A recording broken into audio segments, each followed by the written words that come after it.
Hello, সবাইকে স্বাগতম এবং শুভেচ্ছা। আমরা দেখতে পাচ্ছি এখানে বোর্ডে লেখা আছে "হাউ আই লার্ন বার্মিজ"। তো সবাই এইটা ভাবার কোনো সুযোগ নাই। এটা বার্মিজ শেখার একটা দোকান অথবা ক্লাস। আমি কাউকে এখানে বার্মিজ শেখাতে আসি নাই। তো আমি যেভাবে বার্মিজ আমি শিখি অথবা শিখছি, সেটা একটু আপনাদের সাথে আমি শেয়ার করতে চাই, হ্যাঁ? আজকে লেসনটা শুরু করার আগে আরেকটা রিকোয়েস্ট আছে। কথাটা কিভাবে যে বলি একটু আনইজি লাগে সেটা হচ্ছে আপনারা অবশ্যই আমার এই চ্যানেলটা সাবস্ক্রাইব করবেন। কারণ এই চ্যানেলটা মাত্র আমি নতুন খুলেছি। তো Facebook এ আমি পুরো ভিডিওটা আপলোড করে দেব। পাশাপাশি YouTube এও কিন্তু আমি আপলোডটা করব। তো আপনারা যে Facebook এ দেখবেন এবং আমার YouTube এর লিংকে যদি আপনারা যদি যান, তো সেখান থেকেও কিন্তু আরো অনেকগুলো কিন্তু এই বার্মিজের উপরে মায়ানমার নিউ কারিকুলাম এর উপরে আপনারা অনেকগুলো ভিডিও পাবেন। শুধু দেখলে হবে না, অবশ্যই আপনারা কিন্তু ফিডব্যাকটা দিবেন। তো অবশ্যই আমি আশা করি আপনারা সবাই সাবস্ক্রাইবটা করবেন, হ্যাঁ? হ্যাঁ? তো ১ম এ আমি এখানে একটা লিস্ট ডাউন করে রেখেছি। ১ম এ আমরা দেখতে পাচ্ছি এখানে ব্যাকগ্রাউন্ড আছে, তারপর হচ্ছে লার্নিং স্টাইল, তারপর হচ্ছে সর্ট এনালাইসিস, তারপর হচ্ছে এপ্লাই মেথড। এই বার্মিজ গুলো শিখতে গিয়ে কি এপ্লাই আমি মেথড গুলো এপ্লাই করি, তারপর হচ্ছে সর্ট এনালাইসিস, তারপর হচ্ছে লার্নিং স্টাইল, তারপর হচ্ছে ব্যাকগ্রাউন্ড। ব্যাকগ্রাউন্ডটা খুব ছোট করে বলবো। আ সেটা হচ্ছে আমরা জানি এই যে আমার আজকে এই যে লেসনটা, এই ভিডিওটা সেটা হচ্ছে আমরা যারা কক্সবাজারে এই রোহিঙ্গা রেসপন্সে আমরা যারা কাজ করি, তো এখানে আমরা জানি ২০২২ সাল থেকে যে বার্মিসের যে মায়ানমার নিউ কারিকুলামটা আমরা এখানে চালু আছে। তো এখানে ৬ টা সাবজেক্টের মধ্যে আপনার শুধুমাত্র ইংলিশটা ছাড়া বাকি সবগুলো হচ্ছে একদম লিখিত, মৌখিক সবগুলো কিন্তু বার্মিসে। তো অ্যাজ এ টেকনিক্যাল পারসন হিসেবে আমরা যারা টেকনিক্যাল সাইডে যারা কাজ করি, তো সেই জায়গাটায় মাথায় রেখে আমরা কতটুকু বার্মিজ আ শিখবো? মানে আমরা কি একদম নেটিভ মতো করে যারা স্পিকার সেটার মতো শিখবো? নাকি একদম এই যে একদম এই কনটেক্সট এ এই বাস্তবতাটাকে টিচারদেরকে সহায়তা করার জন্য আমরা যতটুকু আমাদের শেখার দরকার, আমরা মনে করছি আমাদের নিজেদের যে এনালাইসিস থেকে সেইটুকু আমরা কিন্তু শিখবো। বেশি কিন্তু আ জানার কোনো নাই, সুযোগ নাই। তো ১ম এ আমাদের জানতে হবে আমরা ব্যাকগ্রাউন্ডটা কভার করলাম। এখন হচ্ছে লার্নিং স্টাইলটা। এই লার্নিং স্টাইলটা একটু করে আমি না বললে নয়। এইজন্য এই লার্নিং স্টাইলটাকে এখানে নিয়ে আসা। সেটা হচ্ছে এই লার্নিং স্টাইলটাকে যদি আমরা যদি ২ টা ভাগে ভাগ করি, একটা হচ্ছে চাইল্ড, আরেকটা হচ্ছে অ্যাডাল্ট। এখন আমি সবসময় আমার ট্রেনিং এ সবাইকে আমি এই কোয়েশ্চেনটা সবাইকে জিজ্ঞেস করি, শিশুরা কিভাবে শেখে না, হ্যাঁ? প্রশ্নটা হচ্ছে শিশুরা কিভাবে শিখে এটা না। শিশুরা কিভাবে শেখে না? তো একদম উত্তরটা হচ্ছে খুবই সহজ। শিশুরা হচ্ছে কখনোই কিন্তু বড়দের মতো করে কিন্তু শিখতে চায় না। হুম? এবং আমরা যারা অ্যাডাল্ট ১৮ বছর উপরে যারা আছি, বড়রা কিভাবে শেখে না? তো সেটা হচ্ছে উত্তরটা ওই একই রকম। বড়রা হচ্ছে শিশুদের মতো করে শিখতে চায় না অথবা শেখে না আরকি, হ্যাঁ? তাহলে এই লার্নিং স্টাইলটা আমাদের মাথায় রাখতে হবে। অ্যা আমরা যখন শিশুদেরকে যখন কিছু পড়াই, শেখাই তখন অ্যাডাল্টদেরকে যেই মেথড গুলো এপ্লাই করার কথা সেটাই আমরা করি। এবং অ্যাডাল্টদেরকে যখন আমরা কোনো কিছু শিখি, কোনো কিছু জানতে চাই, তখন আমরা শিশুদেরকে যে মেথড গুলো এপ্লাই করা হয় সেটা মানে একটা মিক্সড একদম জগা খিচুড়ি হয়ে যায় আরকি। তো এই বিষয়টাকে এই লার্নিং স্টাইলটাকে আমরা মাথায় রাখবো। তো অ্যাডাল্ট লার্নিং যে প্রিন্সিপল গুলা আমরা সবাই জানি। প্রিন্সিপল, হুম? অ্যাডাল্ট লার্নিং প্রিন্সিপল হচ্ছে বড়রা আমরা যারা ১৮ বছরের উপরে আছি, আমরা কিন্তু শেখার জন্য প্রস্তুত। আর শিশুদেরকে হচ্ছে শেখার জন্য প্রস্তুত করতে হয়। তো আমাদের হচ্ছে অভিজ্ঞতা ভরপুর একদম বিভিন্ন সমস্যায় জর্জরিত আমাদের নানান ধরনের অভিজ্ঞতা আছে। আমরা নিজেরাই নিজেদেরকে কিন্তু ডিরেকশন দিই, সেলফ মোটিভেটেড মানে এই সবকিছু মিলিয়ে হচ্ছে অ্যাডাল্ট লার্নিং যে প্রিন্সিপলটা এটা আমরা আ এপ্লাই করব। এবার আসি যে SWOT এনালাইসিস। তো আমরা এই এনালাইসিসটা নিয়ে এত বেশি কথা বলব না। আমার যে আগের একটা ভিডিও আছে পার্ট 1 এ যে বার্মিজ লার্নিং এর উপরে। আপনারা সবাই আশা করি এখনো যারা দেখেন নাই অবশ্যই দেখে নিবেন। এখানে একদম প্রতিটা পার্ট বাই পার্ট একদম বিশদভাবে কিন্তু এনালাইসিস করা আছে। তো তো আমি সংক্ষেপে যদি বলি যে শর্ট অ্যানালাইসিসে প্রথম হচ্ছে এস, হ্যাঁ? তো এস দিয়ে হয়েছে স্ট্রেংথ। তো আমি বলবো যে এজ এ মারমা হিসেবে আমি একজন মারমা, মারমা হিসেবে এই জন্য আলাদা একটা কিন্তু আমাকে কিন্তু একটা এক্সট্রা একটা বুস্ট দেয় আর কি, হ্যাঁ? তো যেহেতু আমরা সবাই জানি যে মারমা কমিউনিটিতে যে 100% যে বার্মিজের যে সেটা স্ক্রিপ্টটা কিন্তু আমরা কিন্তু ব্যবহার করে থাকি। অ্যাকসেন্ট, স্ক্রিপ্ট সবকিছু মিলে ফনেটিক যে বিষয়গুলা, তো এটা কিন্তু একটা প্লাস পয়েন্ট আমার জন্য, যেটা বার্মিজ শিখতে আমাকে একটা এক্সট্রা একটা বুস্ট করবে। আরেকটা যে স্ট্রেন্থ আছে সেটা হচ্ছে, অনেকগুলো স্ট্রেন্থ আছে, বেশি কয়েকটা পয়েন্ট নিয়ে কথা বলবো। সেটা হচ্ছে আমি হচ্ছে বাংলা পারি। বাংলা লিখতে পারি, পড়তে পারি। তো এই ২ টা হচ্ছে আমার মেজর যে স্ট্রেংথটা, তো এই স্ট্রেংথটাকে আমার মাথায় রাখতে হবে যে বাংলাকে বেইস ধরে কিন্তু আমি কিন্তু বার্মিজটা কিন্তু শিখবো। শুধু বার্মিজটা না, নিজের প্রত্যেকটা দেশে যে মাদার টাংটাকে, যে নেটিভ যে স্পিকার মানে যে ল্যাঙ্গুয়েজটা আছে সেটাকে বেস করে কিন্তু আরেকটা কিন্তু ল্যাঙ্গুয়েজ শেখাটা কিন্তু খুবই কিন্তু সহজ, তো ওই বিষয়ে আমি আর যাব না। তো এখন আসবো হচ্ছে উইকনেসটা কি?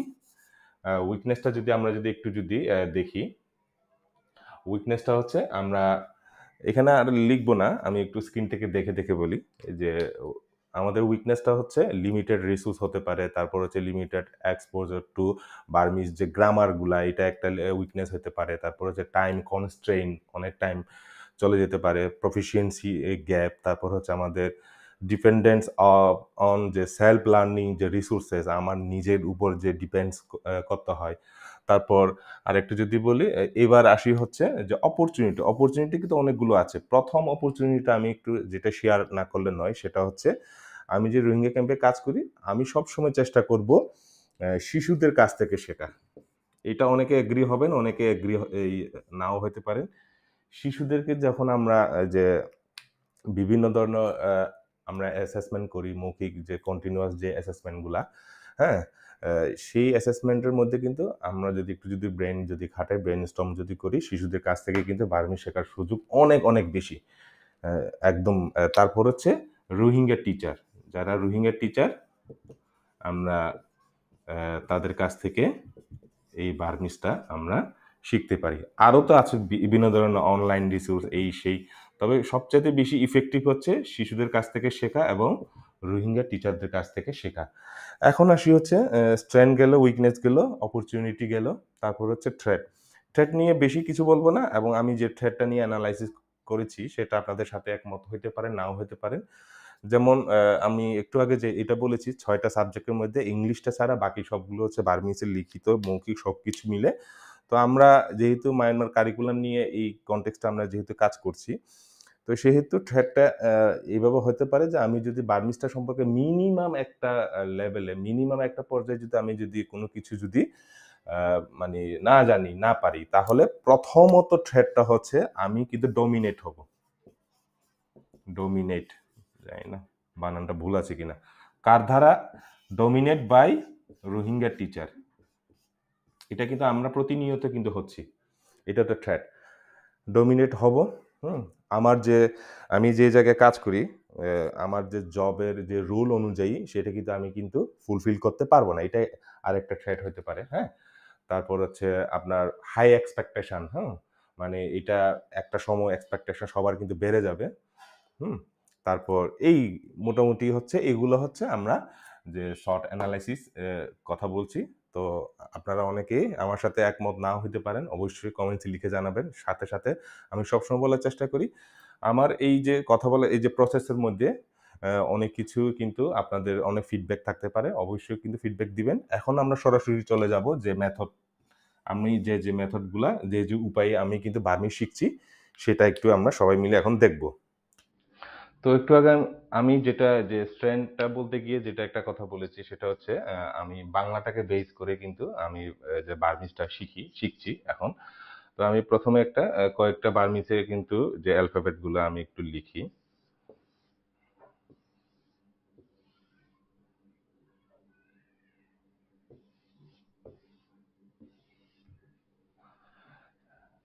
এইটা এদিকে চেপে গেছে, হ্যাঁ।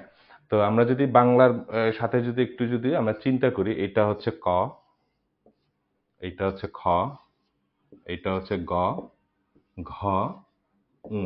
হ্যাঁ, এটা। তো আমরা প্রথমে এই লেটারটা নিয়ে একটু কথা বলি আমরা। হ্যাঁ, তো আমরা যখন বার্মিজে যখন আমরা মানে পড়ি, এটা হচ্ছে কা, খা, গা, ঘা, ঙা। যেহেতু আমরা সবাই অ্যাডাল্ট, আমি বারবার এটাই কিন্তু অ্যাডাল্ট লার্নিং প্রিন্সিপালটাকে একটু মাথায় রেখে সবসময় আমি এটা বলার চেষ্টা করবি। শিশুদেরকে কিন্তু পুরা এই লেটারের মানে যেটা উচ্চারণটা শেখাই, আমরা সেটা বিভিন্ন ফ্ল্যাশ কার্ড, বিভিন্ন চার্টে, বিভিন্ন বিপ কার্ড, বিভিন্ন ম্যাটেরিয়াল ইউজ করে কিন্তু শিশুদের জন্য কিন্তু এটা কিন্তু প্রযোজ্য। কিন্তু আমাদের জন্য কিন্তু এটা কিন্তু প্রযোজ্য না। হ্যাঁ, যারা আমরা 18 বছর উপরে আছি, আমরা মনে মনে শিখবো, অথবা এইভাবে একটু বলবো যে যেহেতু বাংলা এটা ক, এটা হচ্ছে কা, খা, গা, ঘা, ঙা। হ্যাঁ, তো এই বিষয়টা আমরা সবসময় মনে রাখবো যে মুখে যে বলতে হবে এটাও না, মনে মনে বললেই কিন্তু এনাফ। হ্যাঁ, এখানে একটা জিনিস আপনারা পার্থক্য লক্ষ্য করেছেন, সেটা হচ্ছে বাংলায় যখন বলি ক, খ, গ, ঘ, ঙ, হুম, অ, সব জায়গাতে কিন্তু কি আছে, আমি যদি বলি যে অ, অ, অ, অ, অ। হ্যাঁ, আর বার্মিসে যখন বলি আমরা আ, আ, আ, আ, আ। তো এইখানে এই জন্য এই বিষয়টাকে একটু একটা জায়গায় আমরা করি, অথবা ক কে কায়ের জায়গায় নিয়ে যাব, অথবা কাকটাকে কয়ের জায়গায় নিয়ে আসব। 33টা যে বর্ণ আছে, 33টা বর্ণ নিয়ে আমরা যারা অ্যাডাল্ট আছি, 33টা বর্ণ নিয়ে এইভাবে ভেঙে ভেঙে দেখার কোনো সুযোগ নাই। তো একটা বর্ণ যদি আমরা যদি বুঝতে পারি প্যাটার্নটা, আমরা বাকি বর্ণগুলির ক্ষেত্রে কিন্তু একইভাবে কিন্তু প্রযোজ্য। সেটা যদি একটু যদি দেখি আমরা, এটা যদি ক হয়, এটা যদি ক হয়, এটা হচ্ছে আমরা বলছি হচ্ছে কা। হ্যাঁ, এখন আমরা এই প্রথমে এখানে একটা কি লিখবো, ক লিখবো, তারপর এখানে একটা কা লিখবো। এখন এই কাটাকে যদি আমি যদি এই কটাকে যদি কা করি, তাহলে আমরা সবাই জানি যে কয়ের সাথে কি দিতে হবে, আকার দিতে হবে। তাহলে কি হইলো, এটা হচ্ছে কা, এটাও কিন্তু কা হয়ে গেল।